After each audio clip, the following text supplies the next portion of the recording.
Some of the videos that I'll be taking today of these possible tracks and other stuff along the way, I will speak and kind of give opinions and reflections. It's not an attempt to brainwash anyone or convince anyone that like these are tracks.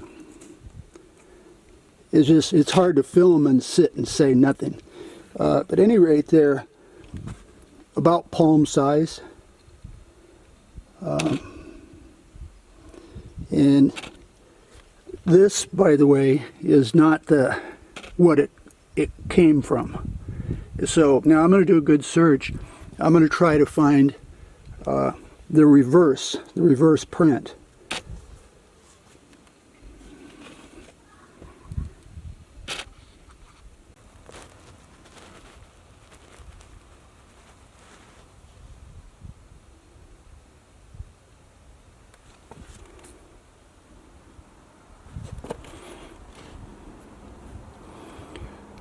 This one is mushed over. I don't believe that's natural. In person, it's much more prevalent than the photos show. Now this crack extends into here and goes here. Is that related? Could this possibly be erosional type thing? I don't know. This is for the experts to look at, not for me to brainwash people.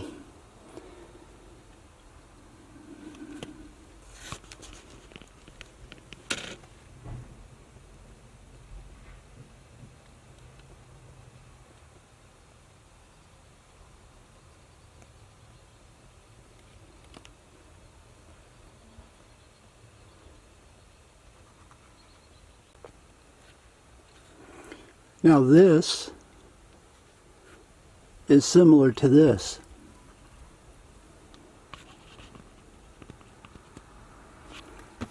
And there is this.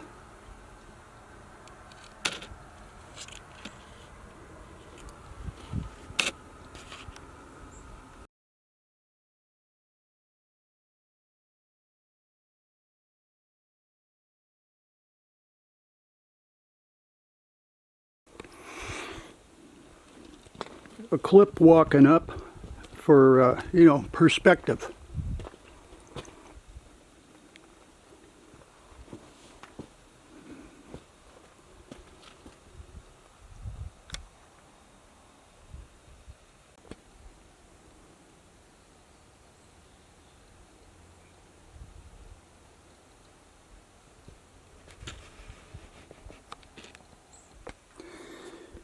Now these lake bottom layers are just that. They're the bottom of the lake. It's not the shoreline. And so the shoreline would be in 100, 200 feet, and it would taper out. These would taper out so that the true shoreline would be deep under the rock. I should mention how tilted these are. These are at a 45-degree angle. And so the bottom of the lake would extend up, way up. So the opposite shore is eroded away. And here, there can't be any tracks because the lake wasn't there yet.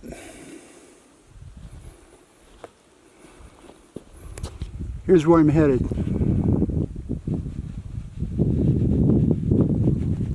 That's the lake bottom, way up there. Or it extends way up there. It's all along here.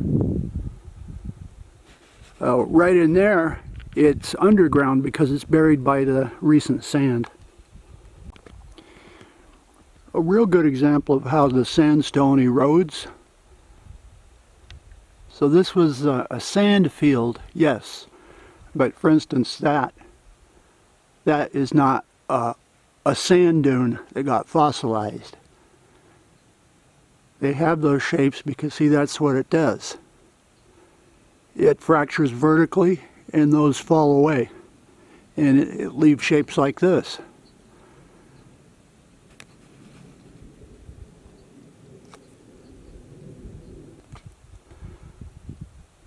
So the lake bottom extends up there.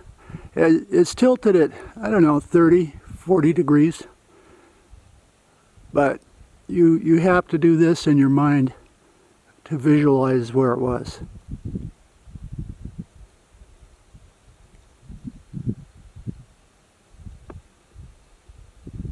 You have to force yourself to do that.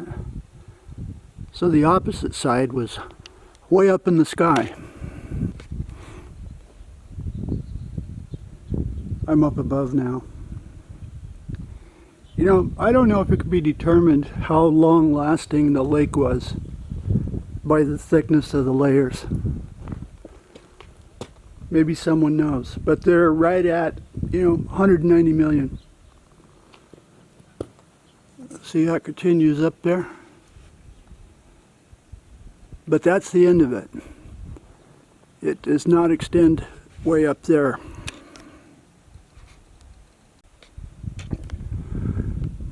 I'm way up on top now, and I'm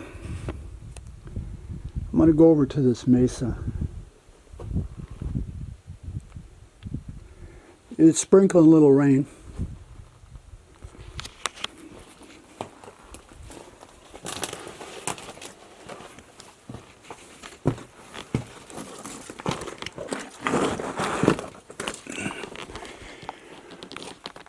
If it does start to rain heavy, I'll take shelter in there. Just for the fun of it.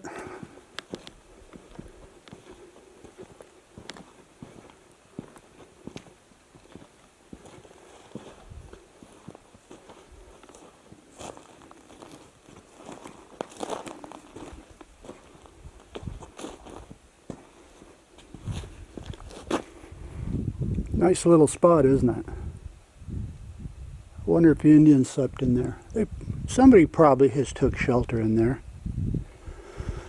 Anyway, up on top of that mesa, I'm going to go up there, and it's nice knowing, see the stuff on top?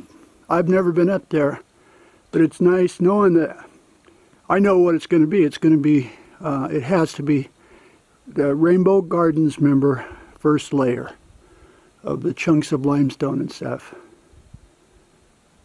So let's go see. Once again, these are not fossilized sand dunes. That's the way they erode. See the top of the mesa up there? The existing surface of the sand field was flat. See?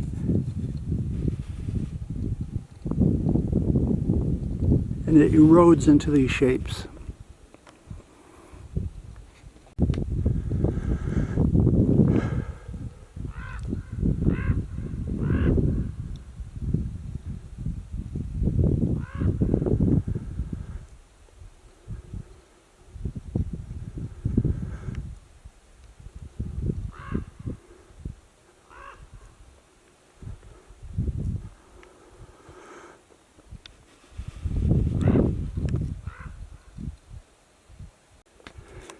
Well, what have we here? It's just what I said. Let me say something about caliche. The materials in this area of the Southwest are basically the same ingredients as cement. And so this stuff, that whitest stuff, is like natural cement. Even in town, if a place wants to have a yard, they have to break this stuff up with a jackhammer. It could be more than a foot thick of just solid cement. It's everywhere in the Southwest. Okay, so I'm at the interface, in other words, the existing surface of the sand field. At that time, see, it was flat, and of course it has to be covered with Rainbow Gardens conglomerate, and it is. There it is. So I knew what it was before I got up here.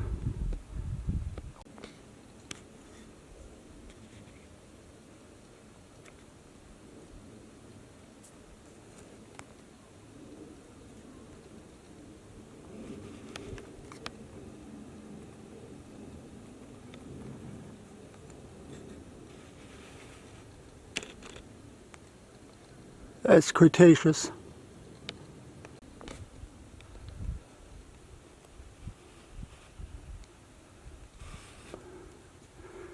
Okay, so I'm up on top, and there's a damn picnic table up here. The other day I saw a hell of a chopper land up here, by the way. Now I know where they were landing, right here.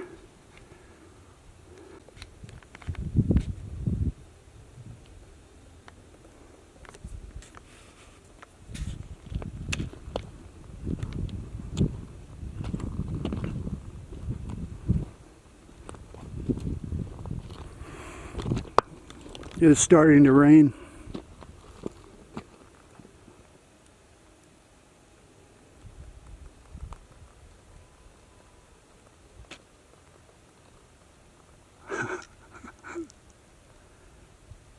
That was a pleasant surprise.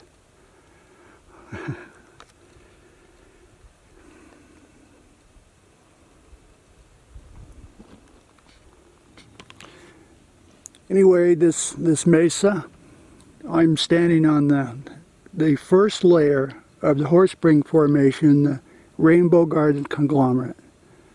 That's a mouthful. But anyway, I want to point out that this washed down upon the flat surface of the sand field 32 million years ago. Okay, now there's the top of Silica Dome. And I want to point out the same material that I'm talking about, that's also is what's there in the far distance. There and there. I've been all up in there. So it's a huge thick layer of this conglomerate that washed down over everything. The cameras, there's Overton. And there's due north. And the other mesa there, that's called Baseline Mesa. And notice that that's the same stuff on top also. And where did it come from, this material that washed down? Okay, well, it came from there. The Muddy Mountains overthrust, except they were way bigger, way higher. That's where it came from. Permian limestone, real old limestone, 300 million years or more. It's overthrust. That's overthrust. Or it's slid downhill, actually. Also, when people see this stuff, if they're not from the area, they think they're looking at man-made cement. I hear people say that all the time.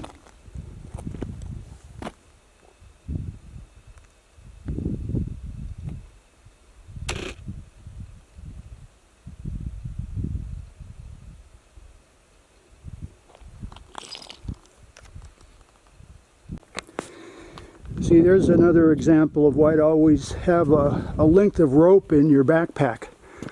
Because you get someplace you want to go up and it's borderline, you can tie the rope to your, around your waist and then freely climb up. You don't have all that weight, and also the weight is pulling you backwards. It can make you fall. And so you get up there and then you pull your pack up. Or conversely, you do what I just did. That up there, I tied the pack and lowered it and then freely climbed down. There's no reason not to have rope in your backpack. It has no volume and no weight. Okay, now I didn't, because I didn't anticipate coming up here. This rope was here, I have to admit.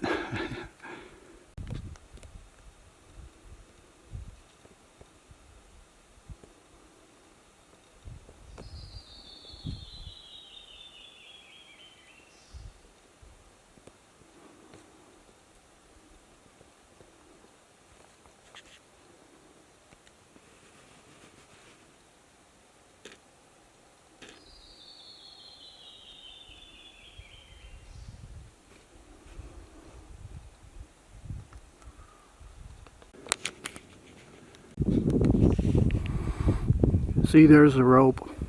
Do you see it?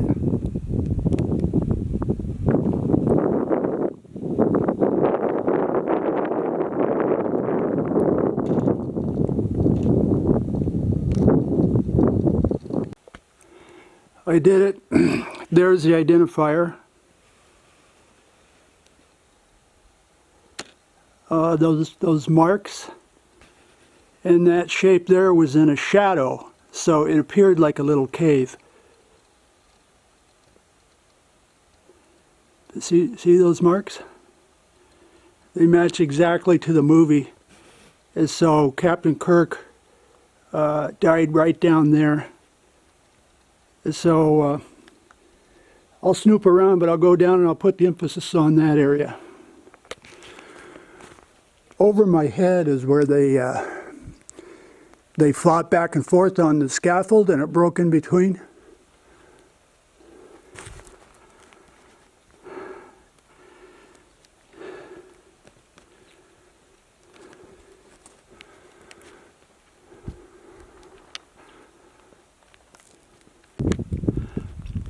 This is where the missile was. So the missile was like there, pointed up.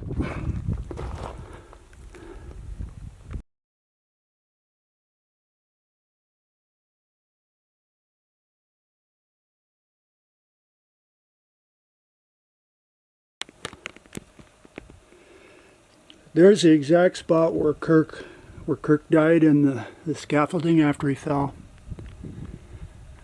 That's where they filmed their, their final words.